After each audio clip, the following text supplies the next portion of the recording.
Podcast Brasil Global, um podcast do DN Brasil que conta a história de pessoas brasileiros e brasileiras que vivem em Portugal. O nosso primeiro convidado é um empresário brasileiro, aliás, empresário recifense, Paulo Delanora Macedo. Bem-vindo, Paulo. Obrigada por participar do nosso podcast aqui do DN Brasil. E a primeira pergunta, para situar os nossos ouvintes: como é que você veio parar aqui, do Recife para Lisboa? Bom, primeiro eu queria dar os parabéns, Amanda, pelo Diário de Notícias Brasil. É uma iniciativa assim, fundamental para estreitar essas relações que são muito importantes do Brasil com Portugal, porque não representam só o Brasil e Portugal, representam o Brasil e a Europa, no fundo, né? Então, de fato, parabéns. Uma iniciativa fundamental e que eu tenho certeza vai ser coroada de sucesso. Obrigada. Pô, como é que eu vim parar de Recife para cá? Na verdade, eu vim de São Paulo para cá. Eu sou pernambucano, mas estou fora de Pernambuco, lá de Recife, desde 2005. Apesar de Pernambuco nunca ter saído de mim, eu saí de Pernambuco em 2005. E eu vim de São Até Paulo. nunca perdeu o sotaque, né? Não, ninguém perde o sotaque de Pernambuco, né? Uma joia dessa, não se perde. E eu vim de São Paulo para cá em 2022, em março de 2022, 2 anos e 3 meses, né? Era um projeto pessoal e também familiar, primariamente um projeto pessoal e familiar, que a gente tinha de morar fora um período. Veio a pandemia e isso ficou, obviamente, represado. Quando acabou a pandemia, teve uma questão que o meu filho mais novo, que na época tinha 5, hoje tem 7, nunca tinha ido para a escola, porque na pandemia ele não foi para a escola e tal.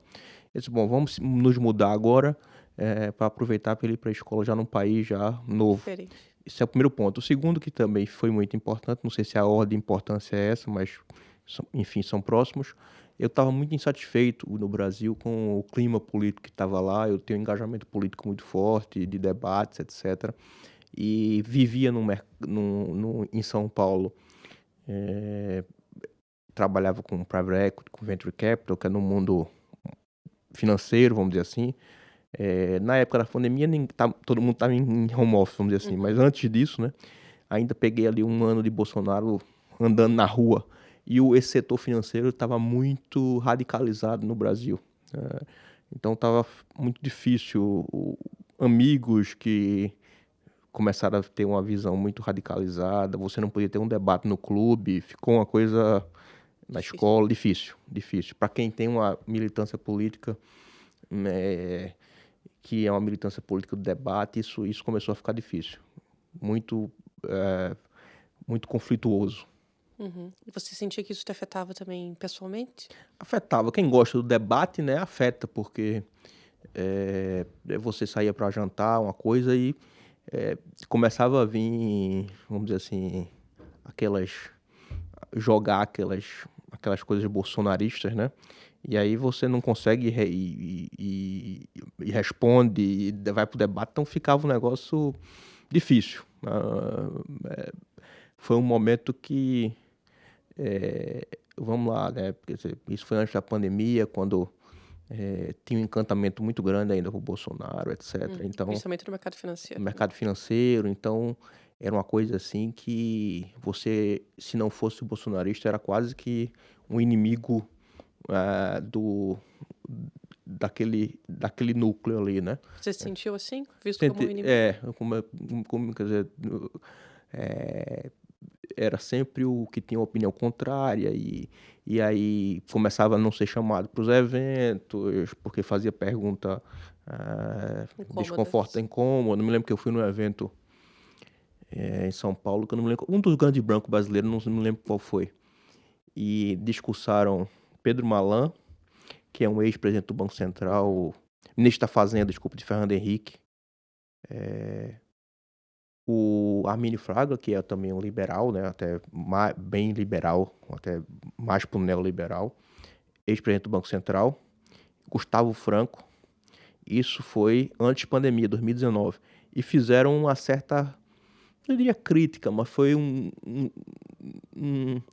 teve tons de alerta para o projeto de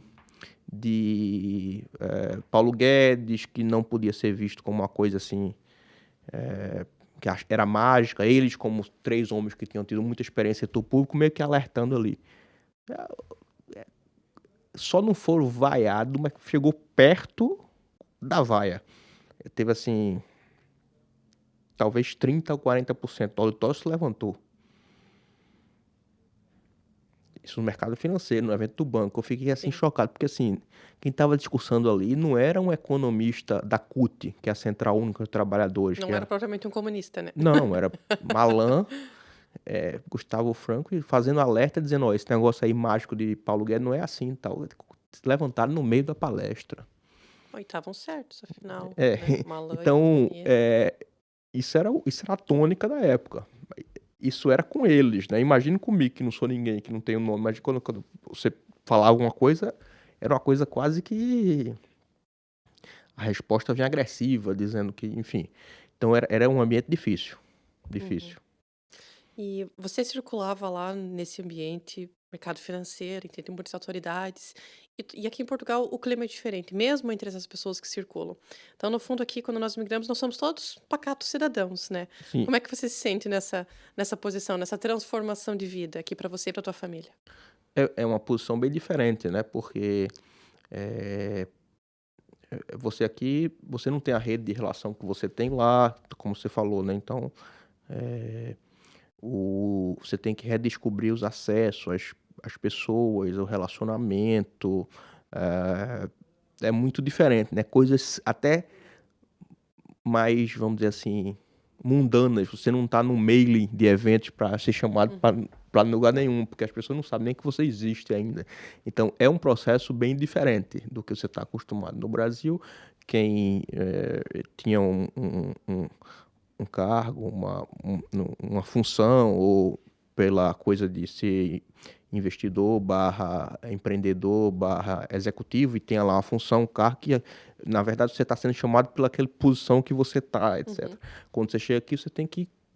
como você não, você é como se fosse um neném novo que nasceu agora, que não, então Uhum. é bem diferente. Você tem que ir construindo isso, meio que, não sei, de certa forma é como se... Não é isso, claro, porque claro que você traz muito da sua bagagem, as relações hoje em dia se transportam de um país para o outro, que você conecta através E sim, de tá um... todo mundo aqui em Portugal sempre. Mas é um pouco como se você estivesse saindo da faculdade, um pouco, né? Lá não Uhum. é tão isso, mas é reconstruir a sua rede de relação, é interessante. Sim, mas do ponto de vista da cidade mesmo, porque assim, imagino que eu nunca morei em São Paulo, mas imagino assim, sair na rua em São Paulo é uma coisa, sair na rua tranquilamente aqui em Lisboa é outra, não é? Como é que você vê essa mudança do ambiente mesmo, para você e para tua família? É, eu gosto muito de andar a pé na cidade, e posso dizer que eh, eu andava muito em São Paulo. O bairro que eu morava, que é em Higienópolis, é um bairro relativamente tranquilo. Ah, claro que eu estou dizendo isso, comparado com Lisboa, não é tranquilo. Uhum. Mas eu não era uma pessoa assim, vamos dizer, eh, assustada para andar em São Paulo. Eu andava bastante em São Paulo. Por incrível que pareça, nesse aspecto, São Paulo para mim foi menos chocante do que a diferença Recife para São Paulo, porque Uhum. Recife é no nordeste do Brasil. Tem questões de violência, mas tem também questão de, urbanamente, a cidade é mais difícil de se andar. Uhum. Menos Calçadas acessível. menos acessíveis, as calçadas são mais, menos árvore, portanto mais calor, as calçadas menos preparadas, etc. Então, quando eu mudei de Recife para São Paulo, eu comecei a andar muito mais em São Paulo. E quando eu vim para cá, obviamente que você anda muito mais, mas não foi assim um, um choque muito grande de São Paulo para cá na questão de, sem me dizer assim, você se sente mais seguro em Lisboa do que São Paulo? Claro que me sinto, mas eu não sou dos assustados Uhum. Sim. com São Paulo. Eu andava bem em São Paulo. Claro que tem muito mais cuidado eu tomava, né? Eu não andava com relógio, com celular na mão, tal, mas eu não sou dos assustados em São Paulo. Eu andava bem. O que eu notei muito mais diferença, obviamente, é com a escala e o trânsito, né? Isso é uma diferença para mim fundamental entre Lisboa e São Paulo. Andar menos, porque dentro do bairro eu andava bem e tal, mas o trânsito é fundamental. Quer dizer, eu ia da minha casa para o trabalho, que é um bairro relativamente perto, não sei, talvez uns 6 quilômetros, que para São Paulo é perto, demorava 45 minutos às vezes. Uhum. Quer dizer, é outra, porque Sim, era outra escala. parado do começo ao fim. Uhum. O carro parado, assim, aqui 45 minutos você cruza Lisboa toda Tranquilo. tranquilo, a não ser que seja uma coisa assim. Então, isso eu notei diferença. Uhum. E daqui de Lisboa, o que é que você mais gosta? De Portugal, não? Talvez não Lisboa, necessariamente de Lisboa. Lisboa, o clima de Lisboa, né, é muito agradável. A luz de Lisboa é muito iluminado, assim, a luz natural é muito bonita. A topografia, a coisa dos não é morros, né, mas as ladeiras, tem uma topografia bonita na cidade que lembra um pouco Olinda, né, que é perto lá de Recife, aquela coisa acidentada que dá para você perspectivas diferentes, como sobe uma ladeira, vê o mar, etc. Quando eu vou, às vezes fui levar meus filhos na escola, uma escola de um deles ali no um parque que tem aqui perto da saída de Lisboa, Monsanto? Quando eu sobe uma ladeira assim, vê o mar lá de cima. Então tem essa coisa acidentada que é muito bonita. A cidade, essa é a parte que eu mais gosto. E também como Lisboa está ficando cosmopolita. A diferença, a primeira vez que eu vim em Lisboa, quando eu fiz 15 anos, a primeira vez que eu viajei para fora do Brasil, 1990, era outra cidade. Era uma cidade completamente... A diferença de Lisboa para Paris era outro mundo. Hoje, Lisboa está muito mais perto de Paris, do ponto de vista... Muito por conta dos imigrantes, não é? Dos imigrantes, se conectou, né? Quando a gente veio em Lisboa, depois foi para Madrid, depois foi para Paris. Era outro mundo. A gente olhava as pessoas na rua em Lisboa e as pessoas na rua em Paris, era outra moda, parecia que estava no outro século. E o que é que você menos gosta daqui de Portugal ou de Lisboa? O que eu menos gosto, acho que primeiro tem uma diferença de rispidez do tratamento, que é da cultura local, que é diferente do brasileiro. Do nordestino em especial. Do nordestino tem um especial, humor né? muito bom. Tem uma coisa mais direta, assim, mais ríspida, que não para quem não está acostumado, às vezes, eu sei que não é a intenção, mas às vezes agride você faz uma pergunta e vem uma resposta muito seca, né? Então isso, e por coisas muito pequenas do dia a dia. Então isso acaba que cria momentos e sentimentos ali de negativos com coisas absolutamente sem importância. Você pergunta uma coisa, às vezes, isso é o primeiro ponto. Acho que é uma diferença cultural que a gente sente no dia a dia. O segundo ponto é acho que falta um pouco de otimismo. O otimismo daria uma grande melhora no humor da cidade, como uma forma geral. Acho que por tudo que Lisboa e Portugal etc., poderia ter uns asgás ou um sentimento mais otimista. Otimista em relação a tudo, ao futuro, a tudo. Talvez o momento não seja de otimismo, por isso. Não, mas não é de hoje, é histórico, assim, um otimismo geral. Acho que isso cria um sentimento menos alegre do que poderia ser. Acho que falta um pouco de otimismo. Acho que talvez os brasileiros não podem contribuir para isso. Com certeza, os brasileiros podem, aliás, já se escreveu muito sobre isso, né? Injetar muito otimismo na economia portuguesa, na vida, que é fundamental. A gente vê saiu recentemente o Index de felicidade dos povos. Sim. Segurança, Portugal é o sétimo país mais seguro do mundo, é incrível. Agora, felicidade, Portugal está 10 lugares abaixo do Brasil. Salvo engano, eu posso estar enganado, mas eu acho que Portugal é tipo 55ª e Brasil é 45ª. 10 lugares acima. Ou é 45 e 35, mas enfim, são 10 lugares. Nenhum tá assim no top 30 e Portugal tá 10 posições atrás. Que é isso que eu tô falando, quer dizer, não tem motivo para isso, pelas condições sociais, culturais, climáticas, não tem nenhuma grande crise aqui, nem social, nem nada para justificar essa. Então, um pouco de alegria, um pouco de samba no fado faria bem. Essa frase ficou ótima. Paulo, eu sei que você gosta muito de debater, de discutir, você promove vários eventos no Cícero Bistrô, em que convida personalidades do Brasil e de Portugal, sempre com o objetivo de fazer essa troca. Que tema que nesse momento você acha que é fundamental Portugal discutir e que não está discutindo? Eu acredito que é fundamental discutir. Tem uma questão de entender a oportunidade que o Brasil pode significar para Portugal.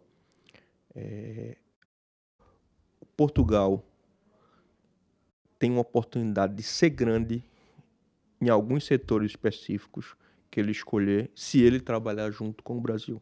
Muito dificilmente Portugal conseguiria ou conseguirá ser grande em algum setor na economia europeia se não for através de uma parceria com o Brasil. E nenhum país europeu vai fazer uma parceria com Portugal como o Brasil fará. O que é que eu vou materializar nisso aqui que eu estou dizendo? Portugal hoje tem, na indústria aeroespacial, mais ou menos de exportação, números redondos assim, 2 bilhões de euros, que é 2 milhões, como é que chama aqui em Portugal? 1.000 milhões. 2 mil milhões, tá? Isso é mais do que o dobro do que tudo que Portugal exporta de vinho. Portugal exporta de vinho 900 milhões de euros por ano. Só? 900 milhões de euros. Estrangeiros compraram casas em Lisboa no ano passado, também com investimento do mesmo número, 900 milhões de euros. Então, a indústria aeroespacial portuguesa exporta a soma de tudo que Portugal vende de vinho no ano, mais tudo que estrangeiro comprou de casa em Lisboa. Veja só, um setor. E esse setor só existe, quem está dizendo isso não sou eu, todo mundo que é do setor, por conta da Embraer. Porque a Embraer comprou aqui, foi líder do consórcio que comprou 65% na privatização da OGMA em 2004. E em 2010 decidiu investir naquela fábrica em Évora, que foi vendida em 2022 para o espanhol, enfim, mas foi a Embraer que transformou esse setor aeroespacial português. Todo mundo quer dizer tudo. Se não fosse a Embraer, esse setor não existiria. É um setor que saiu de quase zero, era nada, era muito pequenininho, para ter 2 mil milhões de exportação. E é um setor essencial. Mais do que todo o vinho que Portugal exporta e mais do que tudo que estrangeiro comprou de casa em Lisboa no ano. Isso só é possível com uma empresa brasileira que tem escala global, tem capacidade de acesso a capital. Nenhuma empresa europeia faria uma parceria dessa aqui com Portugal. Não faria, porque você está aqui vizinho competindo no mercado, não faria. O Brasil faz porque ele tem interesse de vir para cá e a Embraer veio para daqui exportar, tá na Europa, etc. Então, essa percepção, eu penso que está faltando. Quer dizer, como é que pode replicar esse modelo que a Embraer fez, que criou um cluster de uma indústria. Hoje é quase 2% do PIB aeroespacial. E era nada, há 20 anos era tipo 0,2%. Tem vários setores de tecnologia que pode fazer isso, e o único país que tem capacidade de fazer isso com Portugal é o Brasil, porque é a 8ª economia do mundo, porque fala a mesma língua, porque tem interesses também da parte dele, né? Quando ele vem para cá e instala alguma coisa aqui, daqui vai para a Europa. Tem que ser bom para todo mundo. Então, falta essa assim, se eu quero ser grande, eu tenho que parcerizar com o Brasil e ver como é que eu posso fazer coisas tipo a Embraer junto. Não ficar discutindo essas coisas vamos dizer assim, que são menores, quer dizer, brasileiro comprando em casa em Lisboa, tal. Isso tudo é Rotina. rotina e é imaterial frente a isso que eu estou dizendo, do ponto de vista de escala e possibilidade de ganho. Se você criou esse cluster Embraer, você cria um cluster de tecnologia com a empresa brasileira. Então, gastar energia e tempo com isso. Se eu fosse português do governo, criamos o cluster aeroespacial. O que é que eu posso criar mais? Tecnologia? Quais são as 10 grandes empresas brasileiras de tecnologia que podem montar um centro de desenvolvimento aqui? Vou fazer um centro aqui da Brazilian Technology City, vou bater na porta de 10 maiores empresas de tecnologia do Brasil, vou dizer, ó, tem um centro para vocês lá para montar. Tem lá mão de obra qualificada, português tem mão de obra muito qualificada, sai da Universidade de Aveiro, etc, etc. Resolve um problema de português local, porque eles deixam de emigrar e sair daqui de Portugal, vai trabalhar. Tem que pensar nisso, quer dizer, vamos trazer coisa grande, fazer um cluster desse. Isso é que eu acho que é pensar grande, junto com o Brasil.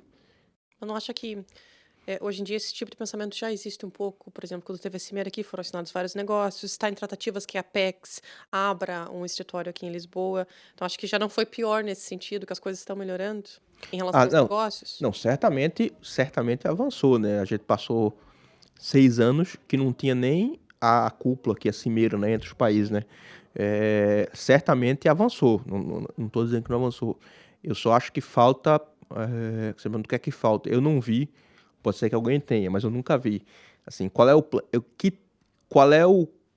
são os clusters de empresa brasileira que eu quero trazer para Portugal? Eu falando aqui da perspectiva, o que é que falta?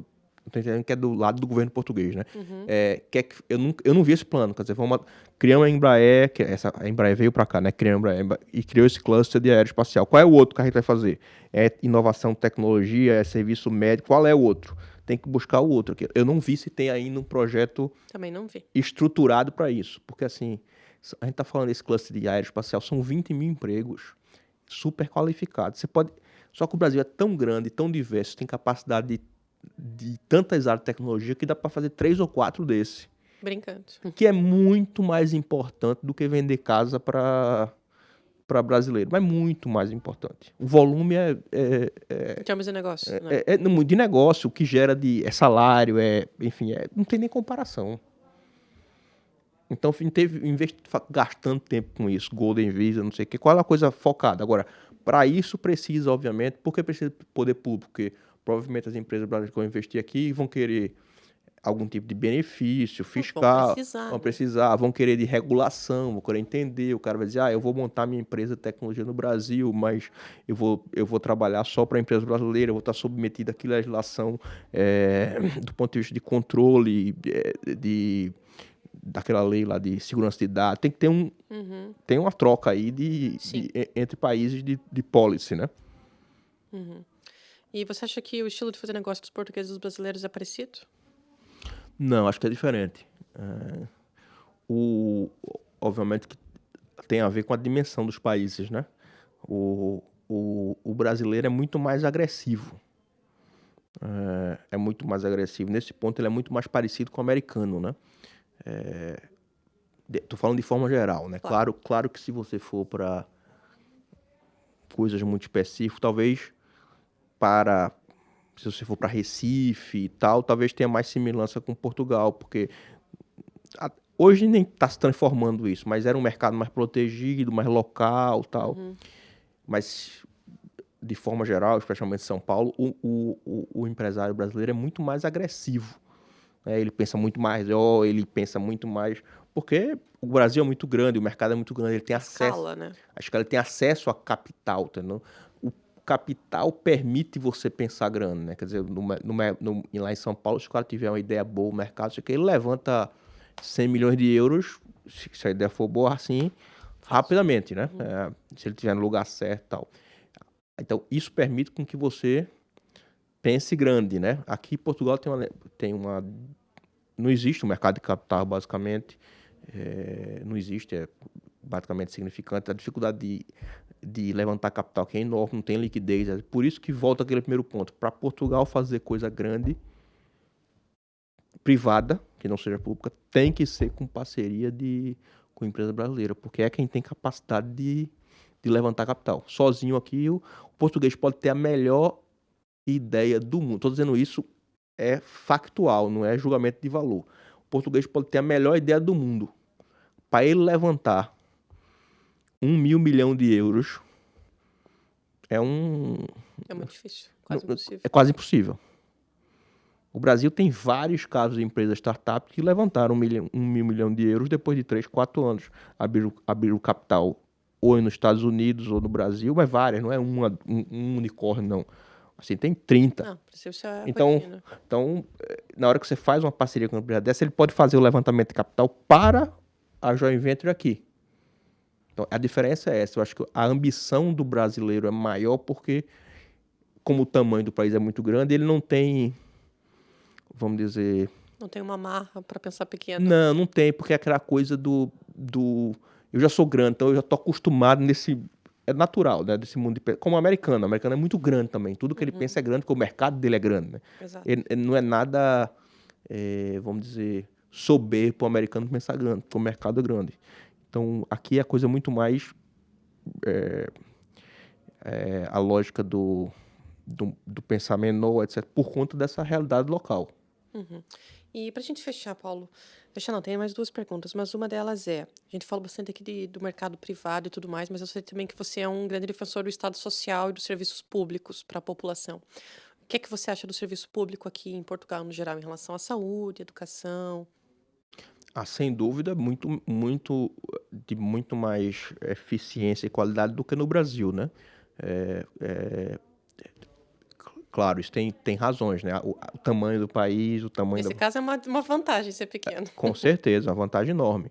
E é uma vantagem de atrair empresas que venham para cá, etc., porque você tem um nível de qualidade de vida que é função dessa capacidade do Estado de atender melhor, né? Então, o SUS no Brasil é fantástico pela capilaridade dele. Sim, pelo tamanho. Pelo maior sistema público de saúde do mundo.